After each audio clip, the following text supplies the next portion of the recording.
Hello, and welcome to the Come to Your Senses podcast. I'm your host, embodiment-based coach, Mary Lofgren.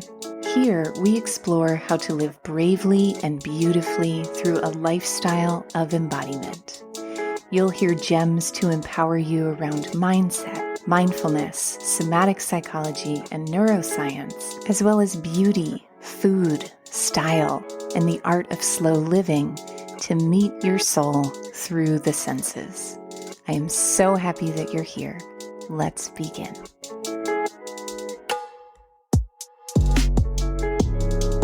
Hello, everyone, and welcome to the podcast. I am thrilled to be gathering with you today to share with you something I'm really passionate about, which is throwing fabulous parties. So, something I have learned about myself is that, one, I am a master, a champion of taking care of myself in the sense of self-care practices. I really have a devotion and a commitment to that. I don't do it perfectly by any means, but who does? And something I have learned is that is just not enough.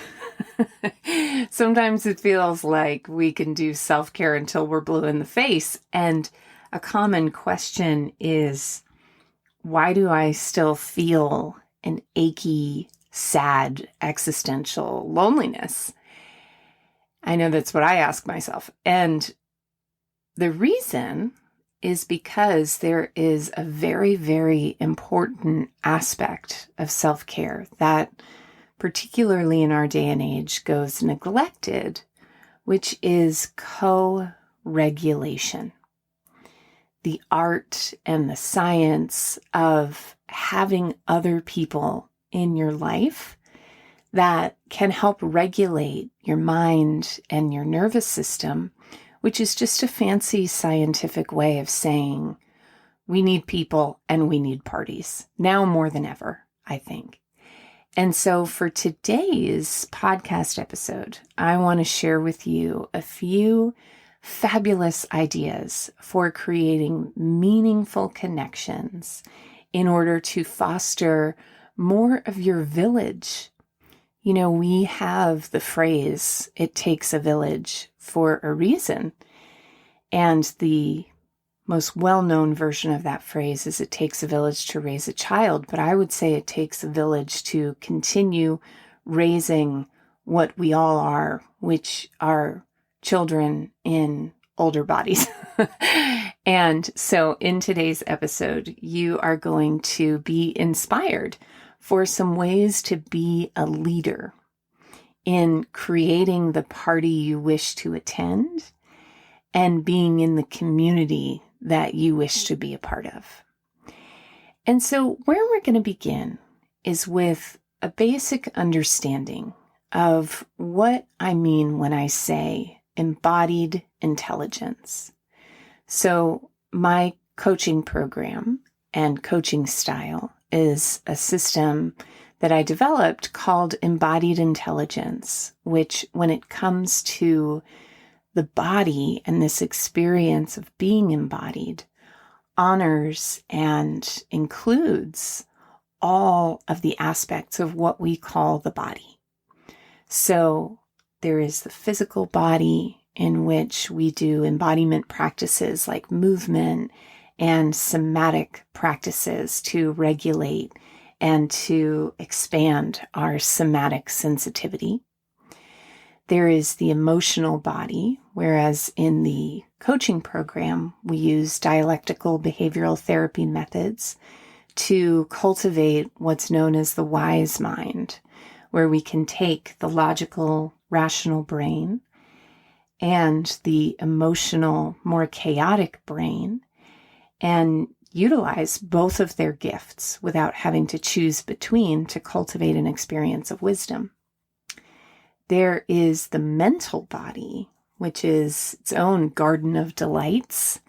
And the mind can often get a bad rap, particularly if you experience anxiety and worry and circular thinking. And yet the mind is a part of the body. And so loving your body also means loving and embracing your mind's particular style of intelligence. And in the coaching program, we utilize some powerful cognitive behavioral therapy techniques, which is all about shifting your mindset in a therapeutic, evidence-based way, as opposed to just telling you to think different things. And then there is the final aspect of what we call the body, which is our energy body, our soul, what some might call the part of us that is not bound to time and space and story, and that animates all of these bodies that we experience in human form. And in the coaching program, we utilize art therapy inspired exercises to access this unique part of your subconscious and utilize its wisdom to serve your soul being expressed through your body. And I share all of that with you because when it comes to our body's needs, our entire body's needs, each of these are spokes on the wheel of who you are.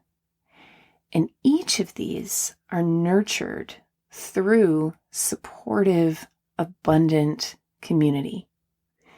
Having people in your village that help you check your fearful, conditioned thoughts at the door, that help you see and hold your emotions for what they are without trying to change them, but yet have this faith in your ability to resolve them.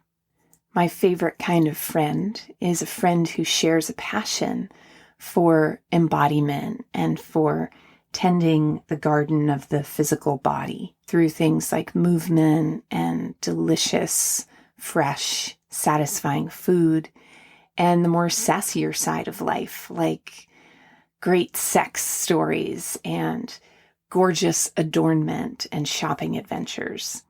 And then, of course, these friendships and experiences with one's village are empty without that soulful, meaningful connection.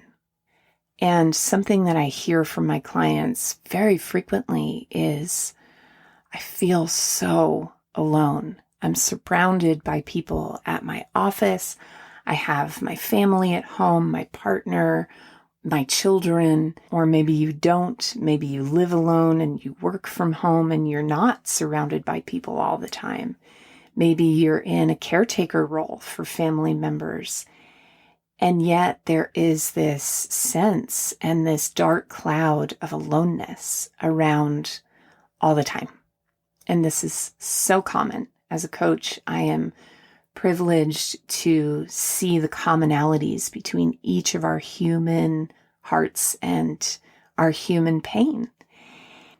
And pain is one of the ways we can have shared experience. But fun is also a way we can have shared experience. So we're going to transition now into some of the ideas for gathering meaningful community. And so if you're like me, if I tell you, why don't you just throw a party? You go into a trauma response. Throwing a party can be a lot of pressure. I personally love throwing parties. It's just kind of a gift of mine that I really, really enjoy. But for you, that might sound like the last thing you want to add to your list. And so each of these suggestions are things that you can do that don't have to be fancy and don't require a signature cocktail unless you want them to, and don't even require more than 2 people to create the gathering. These are suggestions where your house can be a holy mess and you can still charge on with the gathering. So when I say party or gathering, I want to be really clear about what I mean. in the sense that this is designed to add to your life in a sense of replenishment instead of adding more work to your life. So the first gem for creating meaningful embodied gatherings is something called Oracle Night. So we are so gifted to have therapists and coaches and mentors and guides. And yet, what all of these service providers are designed to do is safely and skillfully take us to the place of our own inner wisdom. And so a powerful thing that you can create is a community that supports and nurtures the path to each of our own individual wisdom. And one night, many years ago in New York, I was invited to a party, just a gathering of some friends, and we were all Koya teachers. And so there was some wine and some grapes and some food and some snacks, and everyone was mingling about. And I don't know if it was Rochelle, who's the founder of Koya. And in case you don't know, Koya, spelled Qoya, is a movement class and method based on the idea of following the sensation of truth in your body. And rather than an externalized experience of correction or praise, whether or not you're doing the movement right, you know you're doing it right because it feels right in your own body. And so all of us shared that value and that common bond at this party. And at one point, I don't even remember how it happened, but we started doing oracle dances, which is basically where each person got a chance in the proverbial hot seat to share what's going on in their life and where they'd like some support or where they feel confused or lost. I remember at this time, I was just a few weeks, maybe months out of my separation from my marriage. And my heart was just ravaged. And I remember asking, how did this happen? How did I get here? And then what happens is after the person in the hot seat shares whatever they want and need to share, we hit shuffle on a random playlist. And I actually, for my groups, whenever I do this exercise with my coaching groups, I have a playlist of just oracle songs that help bring you back to your wisdom. And those could be everything from a Mariah Carey ballad to a instrumental East Forest tune that lures you into a river of quiet. It's a real variety of songs. And so that's kind of where you would start with a gathering like this, is with having a playlist or a variety of playlists. And then after the person in the hot seat shares, you hit shuffle on the playlist and everyone moves organically to one song, listening and noticing and allowing that question to bloom and unfold in their own body and in their own being. And then after the song completes, each person gets to share what they received. Here's what I noticed. And not from a place of advice giving, but instead from a place of, here's what I transmitted through that dance for you that you may want or need to hear from Source or the universe. And when I did this exercise, the song that I got was the Tracy Chapman version of All That You Have Is Your Soul, which I'll put a link to in the show notes. And I remember Rochelle hitting shuffle and seeing that appear. And she said, shuffle just hooked you up. And it was magical and meaningful and so inspiring. And it's something I love to pass on to every one of my clients. And I hope that it inspires you. The next gem is a gathering around something that I find is always a lovely lubricant to meaningful connection, which is a mutual love of beauty. And so I have had floral arranging parties to celebrate spring, where each person brings a bouquet of flowers and we all practice our floral arranging skills. Maybe we watch a YouTube video of how to create a certain type of bouquet. I have regular art dates with my friends. Another idea is you could just have a spa night where everybody brings a product and you all get to share and practice and play with beauty tips. But one of my favorite things to do is go out to brunch with a small group of girlfriends and then go shopping where each person gets to pick out an item for one of the group to try on. So if I'm out with my friends, Marianne and Elizabeth would each pick a garment for me to try on. I would pick a garment for each of them to try on, and so on. Because when it comes to our style, sometimes our habits are so limiting. And when I shop personally, I try to make a practice of seeing something that I just think I would never wear that and trying it on anyway. Because I have been so surprised by how I actually feel about a garment once it's on versus how I feel about it when it's on the shelf. And this might be a little bit of a diversion, but one of the things that I find really useful in this practice is focusing on shape rather than any other element of the garment. So I know that there are certain shapes that really work well for my body. I have larger breasts. I have a belly that is beautifully round. And then I have very shapely legs and very articulate, graceful shoulders. And so something I love to wear is off the shoulder tops. And I love skirts that come to my mid thigh. I don't love to wear strapless dresses because then I have to wear a strapless bra, and my strapless bra is a bit of a 747 of a bra, and it has about a 2-hour window before it says, I'm done, I'm ready to go home. And so I find that that's a really foundational piece of creating great style. And when shopping and selecting items for your friends, you can keep that in mind also.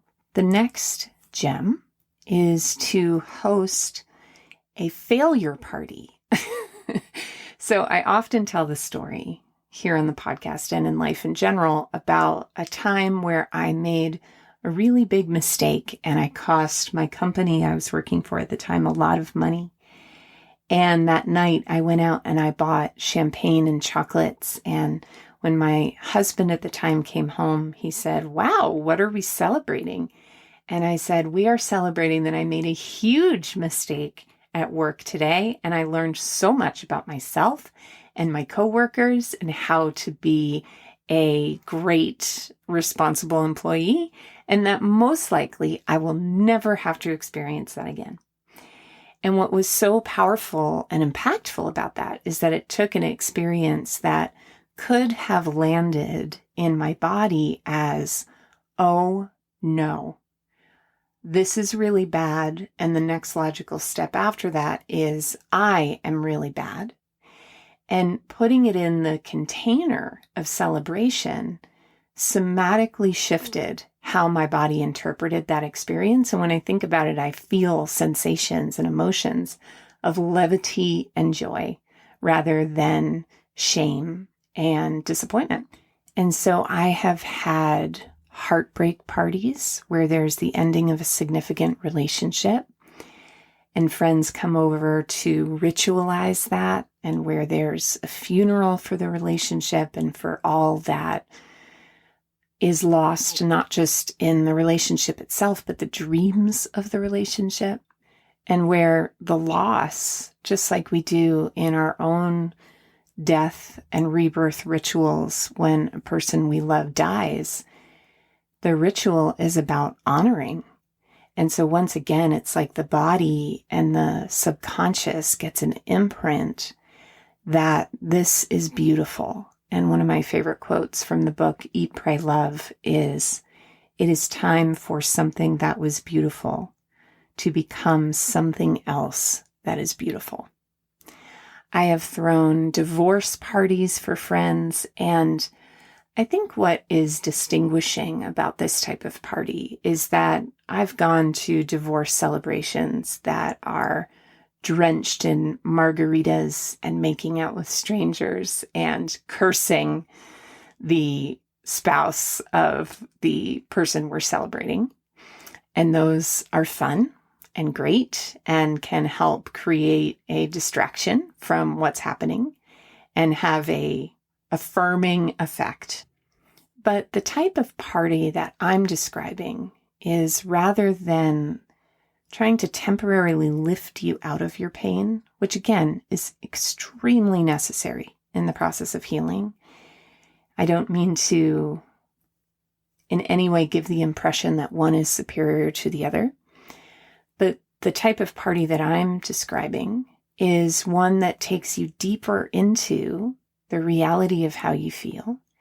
And in that experience of shared experience and receiving support and looking into the eyes of people who have been through what you have been through, or can empathize, or at least hold you in compassion and see things about yourself that you can't see in that state of grief, allows you to embody what we say when we say, you've got to feel it to heal it. And that the feeling, and not running and not hiding and not trying to fix or correct, is what creates the resolution.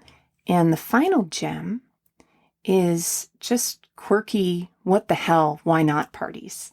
So, for example, my great-grandmother in our family, she has a hot chocolate set, which is this beautiful porcelain, gold embellished, tall hot chocolate teapot, and then these tiny cups and saucers that probably contain about, or can hold about 3 tablespoons of hot chocolate. And I don't use it ever. So having a party where the sole purpose is to use the hot chocolate set. You could also have a come to your senses salon, where each person brings a piece of art that is dedicated to a different sense. So maybe one person brings an artisanal cheese or chocolate. Maybe one person brings a piece of music where you all listen with eyes closed.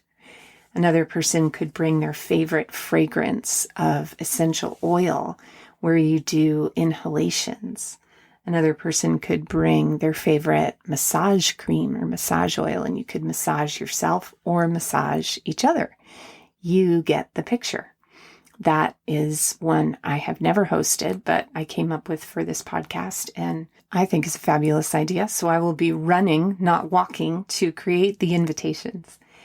And that's one last thing I want to say, is that creating a gathering like this, once again, depending on how much energy and effort you want to pour into it, is not just about the gathering itself, but it's about the pleasure of the preparation.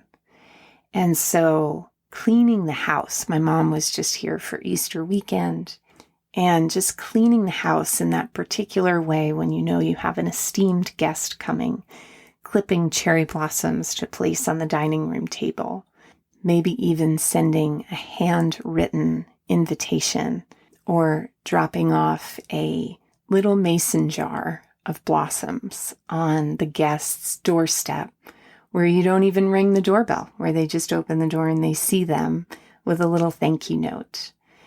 These things certainly take time and they certainly take energy and attention. And yet I always come back to John O'Donohue's book, Beauty, the Invisible Embrace, where he talks about the intensity and the stress and the grind in which we live, and how it seems like we don't have time for these gestures of beauty, that there's no room for such frivolity. And there's some quote that I don't have in front of me, but it's something along the lines of, and yet is it not our forgetting of the essence and the comfort of beauty that has led us to where we are?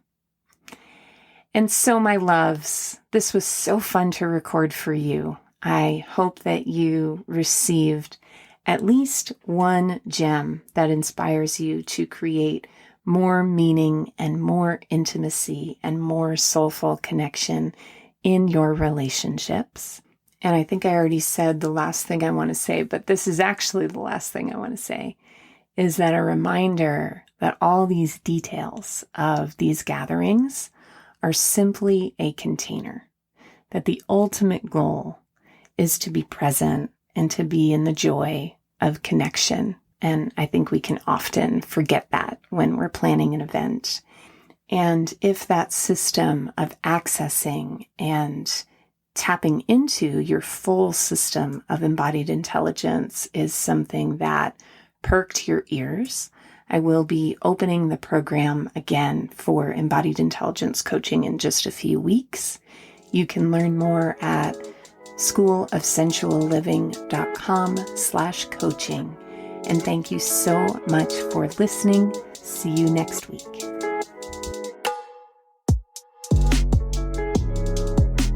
For coaching, classes, and community in creating a lifestyle of embodiment, head to schoolofsensualliving.com. There you'll find a free video series on how to reduce anxiety and intercept the stress response through powerful, confident body language. Head to schoolofsensualliving.com/confidence to watch your first video today.